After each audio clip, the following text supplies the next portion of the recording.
Welcome everybody, my name's Chris and I'm going to be giving you a walkthrough on how to change the tires on your car. I'm going to be working on the 2003 Mitsubishi Eclipse, which is my personal car today. This video is just to show you how to do it so that way you can save yourself some money versus having to take it to a shop, wait for an appointment, and then pay them more money than it probably, it's work to do, but you can do it yourself for cheaper. So let's get into that now. So now, because this car is lowered, I'm going to drive it up on the block of wood and we'll get started.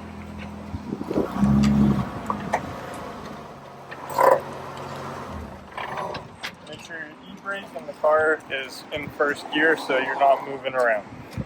So on a car like this with this stiff of suspension, you can get away with just jacking up one side of the car and doing one side of the car at a time. So I'm going to show you the jack point where I like to jack up the car. You'll be able to see where those indents are. Mine is a little messed up because I don't have a nice rubber puck on it, but just at the end here, I'm going to put my finger on it. You can see that is okay to jack up the car right there. Just for reference, it's just behind the front wheel there.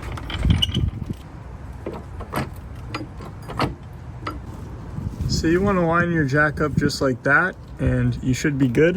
Whoa. All right, so you want to go ahead, line your jack up just like that, so that way it's lined up there. You want to avoid hitting your side skirt with the jack, and yeah, you're going to be good to jack it up from right there. So this is probably higher than you need to crank it up, but this is just for safety reasons.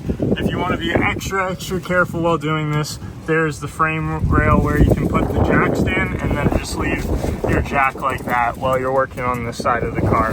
That's just in case the jack fails. If you're in a rush, you can do this, but I'm not going to recommend to not use a jack stand.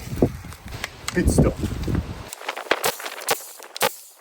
On the last one, be careful you don't drop the wheel off the car. Sometimes it can be stuck on, but just be careful of your wheel. Like that. Alright. It's a workout. Actually, struggle for that. But these are a lot lighter. These will be lighter. The babies are hiding inside. There's a few things you have to go through when putting on aftermarket wheels, depending on which wheels you get. In the case of this car has some stock wheels over here. These are Enkei wheels. They're 17 inches in diameter. And because they're so dirty, I can't see.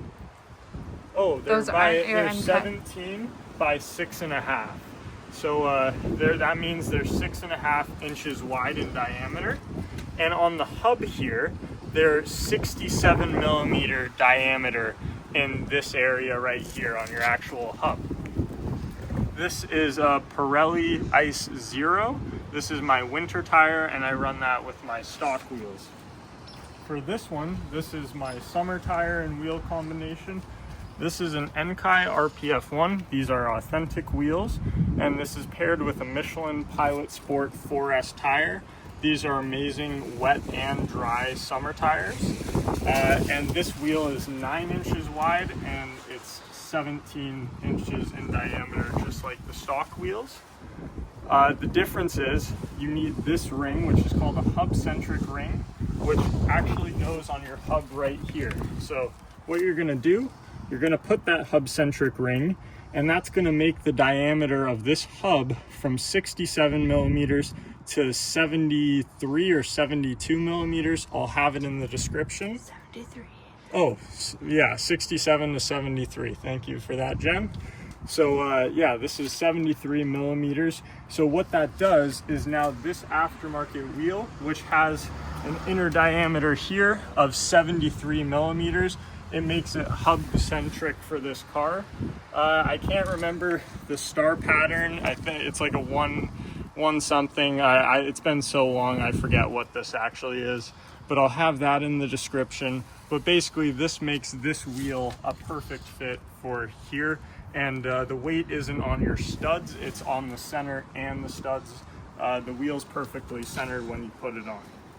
Another thing I like to do when changing my own wheels and tires, for in terms of rotations and remembering things after an entire season, you're gonna write front or rear and then left or right for when you take off your wheels. So that way I know immediately when I see this one, this is the front left tire from last season, so I can put it back where it was, and then when I want to rotate it, I'll go ahead and do that. These are the stock lug nuts here. You can't use these stock lug nuts with the aftermarket wheels. You need these cone style lug nuts. What's cool about these is these are the NRG ones, and they're also made of aluminum, so they're a lot lighter than the stock lug nuts. And they are, the size of these are 12 by 1.5. So you can see that there, and they're made out of aluminum. And yeah, so that's the style, and you can see it's a cone, so it properly fits the wheel. And yeah, these are really solid lug nuts. So that's everything you need to go. No, I'm just gonna film the actual tire change process, and we're gonna get this done because it's starting to rain on us now. So we'll be quick, be fast. See how light these are? So we have our Hubcentric ring on. We're gonna go like this.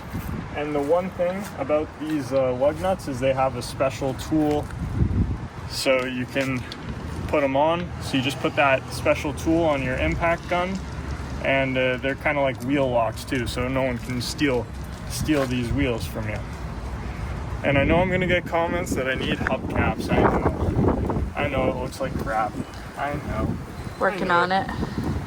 All right. You don't have to film this, Jim, because you're getting ready. 3, 2, 1. All right. So this is the wheel tool that you're going to use for these aftermarket lug nuts here from NRG. It has a socket size right there, so you can directly put it on your impact. You're just going to go. I like to just kind of loosely get them down.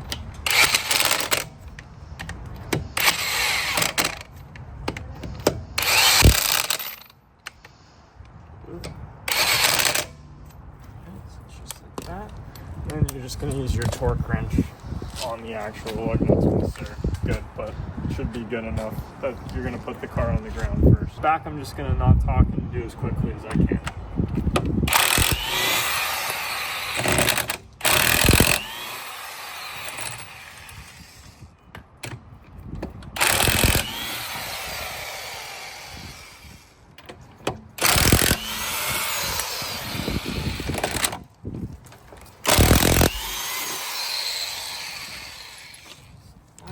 The lug nuts are off. Take off. If you want to, take an opportunity to inspect your brakes. I probably should, but I'm not too worried about it. My brakes have been pretty good for me. Just let it go. It's easier to actually put on your tool here first. You have your Hubcentric ring on there. This is the left rear.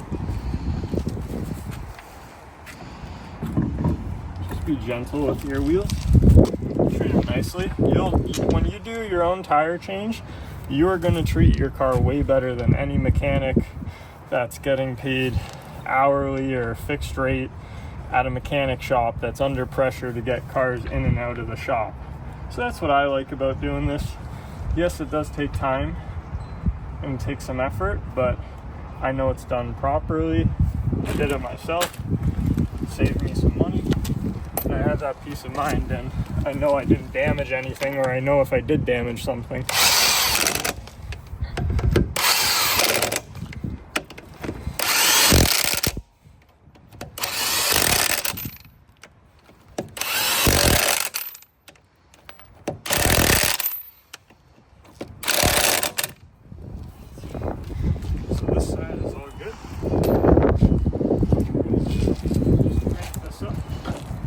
Make sure that there's nothing under the car, which I know there isn't, except this jack stand right here, which I'm going to pull out. Just going to do that. And you're going to set your car down slowly. And remember, you got to torque these wheels.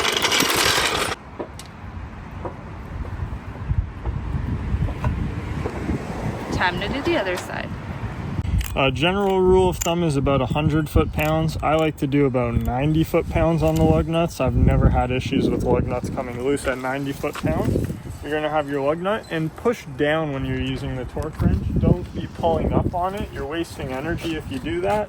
So come to this side of the lug nuts and you're gonna go in your star pattern to do it. So you're just gonna go like that.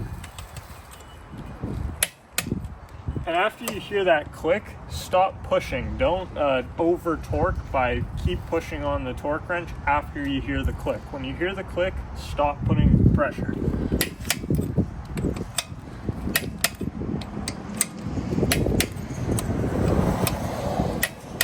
So those are all good. Same in the rear. It's pushing down. That one's not. There we go.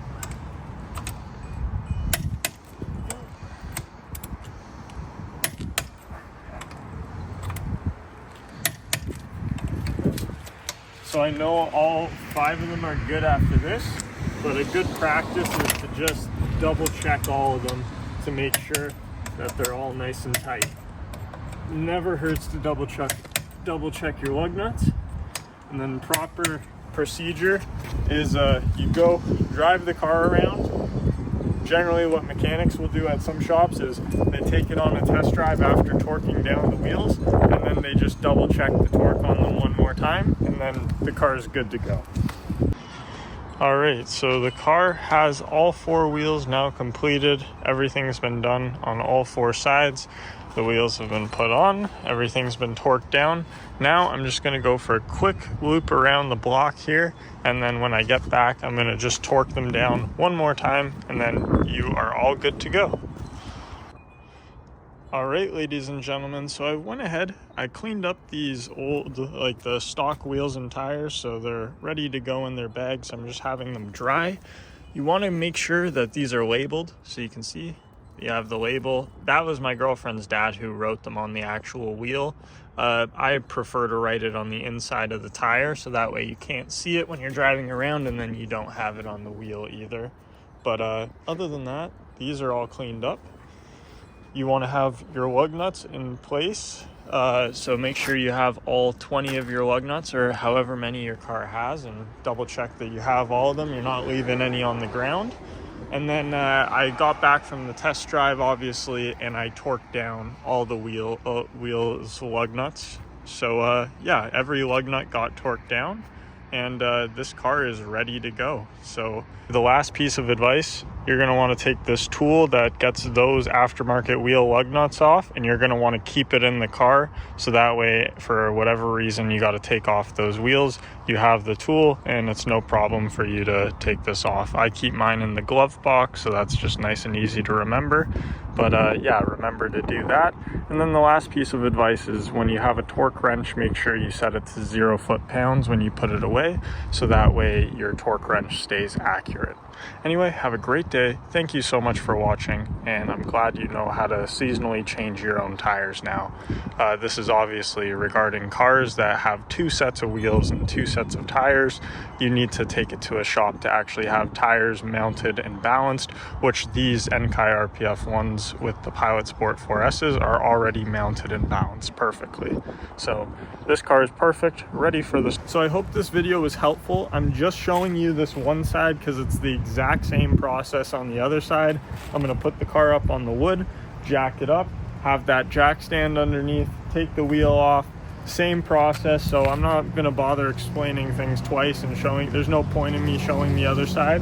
So thank you so much for watching. I appreciate you guys. Thank you for showing so much support to the channel recently. It really means a lot to me, and I hope this saves you some money and gives you some good advice on how to work on your car. And yeah, let me know in the comments if you found this helpful. Have a great day, enjoy everyone, and talk to you later.